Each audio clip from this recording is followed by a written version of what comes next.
Hi, I'm Naba. I'm Naji. Welcome to our channel Hit Wicket, and today we're going to be talking about, or we're going to be going through a small preview of the England vs Pakistan Test series. So, yeah, just we'll go through some topics of debate and R11s and some gutsy calls at the end. See what we think. So I guess we'll start off with it's going to be played at Old Trafford, Manchester. Seems like every single game's being played there at the moment in Yeah. England, I think. Probably because of the quarantine. Yeah, I guess they probably want them all in Yeah. maybe one location anyway. Yeah, so. Yeah. So I think one of the big news, I don't know if you heard that this tour TV umpires will be calling the no balls. Oh, really? Yeah, I saw that's Okay. a recent thing I saw on That's Cricket pretty Info. good, I think. Yeah, because but I'm not sure if that's gonna cause longer delays or not, or I do think they they have do a pretty separate quick. umpire watching it? They Or, did it in a couple I of don't know. international games before, Mm. but I think it's a good decision because Yeah, the because I think West Indies games, the amount of no balls that were missed, it's yeah, crazy. and I guess also I think the umpires already have enough to worry about. Mm. So Yeah. if you can already have someone just watch the no balls, yeah, that would they can just focus on making the correct decisions, not worrying about looking down and yeah, I don't know. Yeah, Yeah. it's not easy being an umpire, to be honest. Yeah, I Mm. know we criticize them a lot in public, but it's not easy being to look down at the crease line Yeah.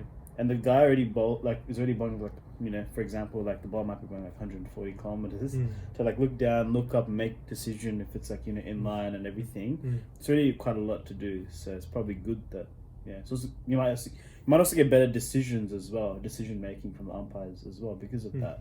Because there are less things to worry about, but Yeah, interesting, very interesting.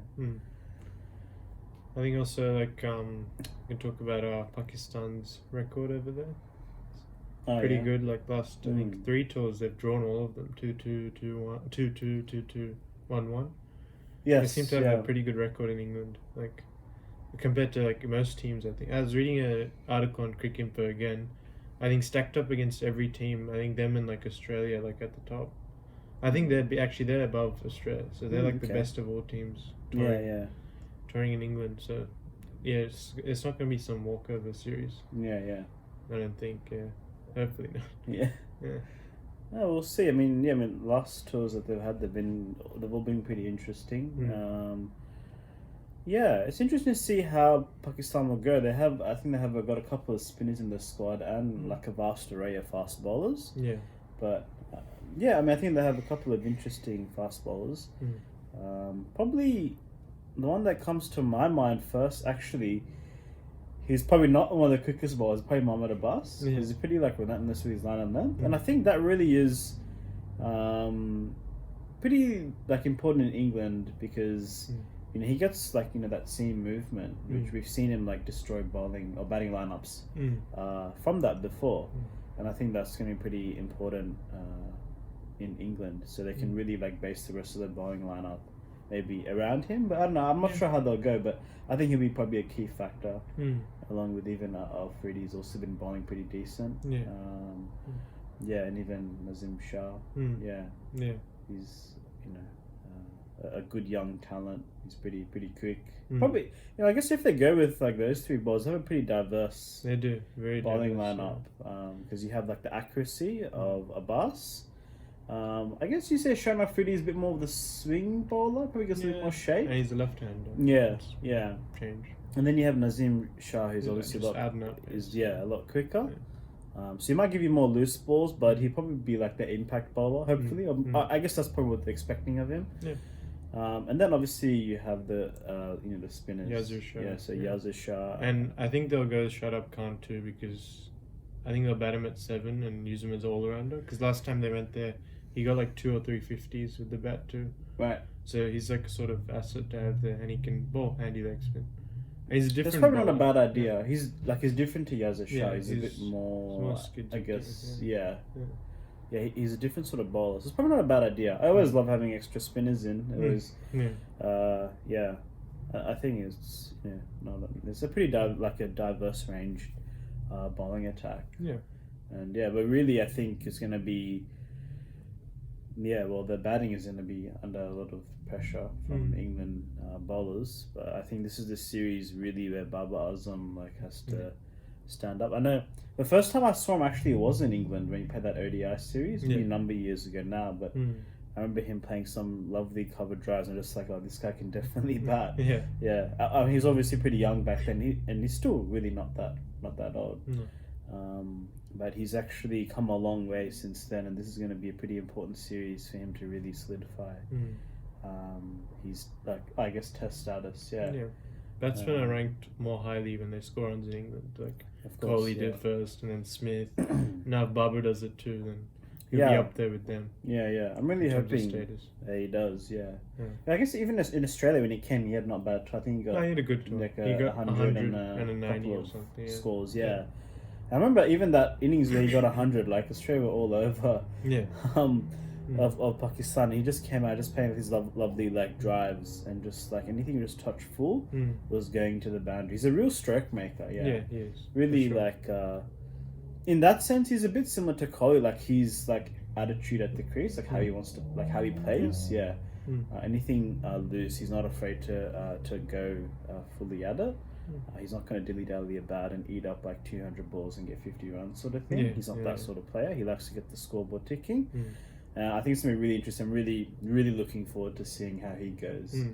And he's really fun to watch, to bat, to be honest. Yeah, he's just a really good-looking batsman. Yeah. I think Pakistan's 11 overall. The bowling attack, I like the look of their bowling attack. I really like Nazim Shah. I think he'll do pretty well. I think he'll have an impactful test where he'll probably win it for them. That's what I think. Abbas will probably take the most wickets because he'll be the most consistent. Yeah. Runs, batting wise, they're a little bit shaky there with Shan Masood. I think Abid Ali, he's just starting his career, he's pretty young. Although he's got 200s, I think, in 2 games. And then you have, obviously, Babar. He's going to be leading that. Azhar Ali is very short of runs. Yeah, I think it's definitely... Asad Shafiq, again, also very short of runs. Those two need to have good tours. It's really going to hinge on those three, I think. So Azhar Ali, Shafiq, and Babar Azam really the 3 keys in terms of their batting.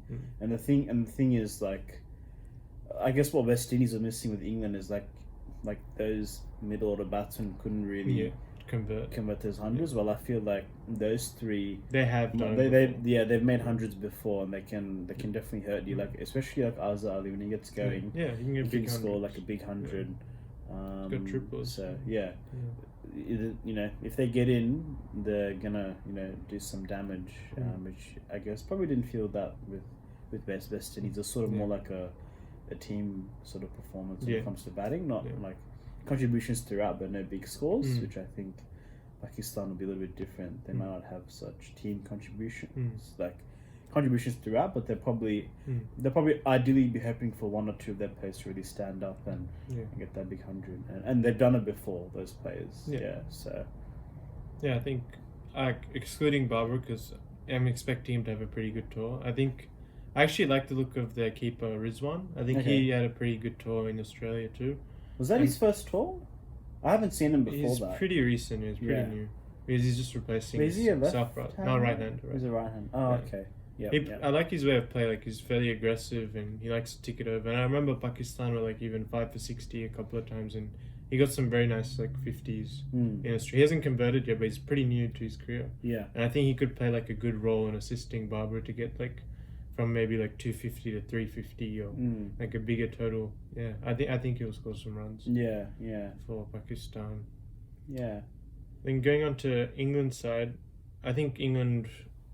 There's been a bit of talk about which bowlers they'll go with, but I don't think there's any real decision about that. I think it's Anderson, Broad, and Archer. You have to go with those 3. Wilkes, I know he got 5 for, but if I was a selector, I wouldn't want to go with 3 bowlers who can all bowl the exact same speed and all similar sort of bowlers. They're all right-hander. They all bowl swinging a little bit here and there. You need that little bit of change. They don't have a left-hander, so if Works is a left-hander, then yeah, sure, keep him in. But I guess the thing is, we don't know if Stokes is available to bowl yet or not. Yeah, we don't. If he's not, then they'll probably go with Works, I'm guessing. And Archer, yeah. But those 3 have to play for me. Yeah. They have to be the main 3 bowlers. I think you need to have that. If you have 2 guys who can bowl over 90 miles in your lineup, you have to pick one of them. Yeah, you have just to to bring like an X factor. Mm. And if you have like two guys who are relatively accurate, I think you can afford that. Yeah. Mm. So I think, it'd be hard done like to Works, but I think if Stokes can bowl, it'd be very interesting to see what they do. I don't if he doesn't bowl, then they'll probably go with the same lineup. I'm guessing. They'll probably bring Works in. They should like realize that they made a mistake in the first test, not picking like, in their eyes they picked their best attack, but they should know who their best attack is now. And you need to set the tone for the series. I know you can rest players like later on, whatever. Use a lot of tests, but first test you have to set the tone. You have to play your best side. I would say so. And batsman wise, I think they're gonna go the exact same, like Sibley, Burns, Root, Pope, Stokes, Butler, and then Crawley will be in or out depending whether Stokes is fit. That's simple.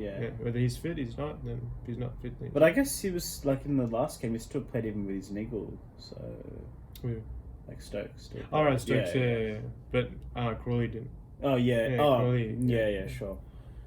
Yeah, that'd be interesting. I mean, I guess they'll probably just go with their last batting lineup, really. Yeah. I think England-wise, with the ball, I think Broad will have a good impact.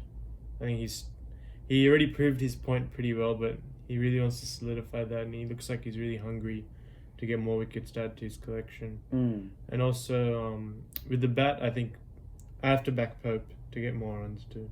I mean, he had a not like up and down tour, I guess. Oh well, he got good at the end, but I think he'll have a good tour. Yeah.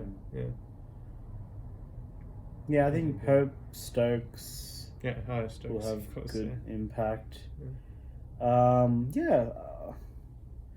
We'll probably see, but I guess Root, I think will probably have not a bad time, but we'll see. Recently, I mean, he's been getting a lot of starts and getting out, so...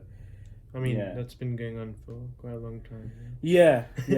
He's got, like, a lot of half-centuries without, and, like, the conversion rate hasn't been particularly good, but we'll see. Yeah, this will be definitely an important series for him as well. Could be a series to get him back into the Fab, whatever it is, 5 or 6 now. Yeah, because he's sort of fallen away a little bit. He's definitely out of those Fab 5 right now. Yeah. So I definitely think, he's going to want to get back into the runs, and there's no better way to do it than he's batting at 3 now, isn't he? 3 if Crawley's not playing. 4 if. So most probably be batting at 3 then. So really gives an opportunity to come like if he comes in early to really set the tone, and not just not just get rolled over, I guess. So, be interesting to see. So, final gutsy call prediction for the game. First, who do you think's gonna win? Just say it. Don't think about it. Don't think about it too much. I think. I don't know. Like, I think England probably still have like the upper hand. They're confident. They just came back from 1-0 to win the series, so they'll take a lot of confidence from it. So when I think about it logically, I would say England are probably the favourites. But look, I do want Pakistan to have a good tour. So although I think that England will probably get on top in this first match, I do actually support Pakistan further because I think they got some exciting talent. I want to see them do well. So like they've got exciting bowlers, exciting batsmen, and so that's my verdict really. And any gutsy calls? Gutsy call. Baba Azam 100. Is that really gutsy? I think that's expected. It's not expected. Okay. It's not expected. It's like you still have to come up against Broad and Anderson. And I guess another gutsy call I was gonna say is I reckon Anderson will have a decent tour. I think he's just I think he probably didn't bowl like he didn't bowl like his best in the last tour, but not his worst either. But I think after like going a couple of overs now in the last game, I think he'll have a good impact in this series. And as soon as the ball starts moving, Pakistan better watch it. So, my prediction, I won't give you a political answer like you over here. Yeah, I'm backing Pakistan to come through. I think I have a feeling Nazim Shah will pull out some really good performance, and Yeah. hopefully Barber and I back I actually really back Rizwan to score some runs down the order. And gutsy call. Yeah. Oh, since I'm backing Rizwan, I'll say he's gonna get 100 this game. Okay. Yeah, I'll say that for now. Yeah. Yeah. Okay. I mean, look, this first Test match will determine a lot. If Mm. Pakistan get up, then yeah, it's gonna. Just hopefully we see Yeah. some more 5-day good Test cricket. Hopefully, It's yeah, been good yeah. so far. Yeah, Good it has return. been, yeah. So I think that'll probably end our preview.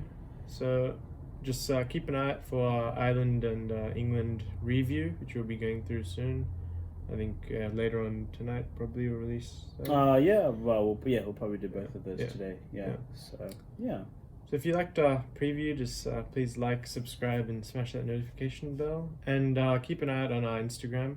It's at HitWicket2020, and our Facebook page also HitWicket2020. And yeah, I think that's Yeah, covers that's it. Till next time. all right. All right. See ya. Bye bye.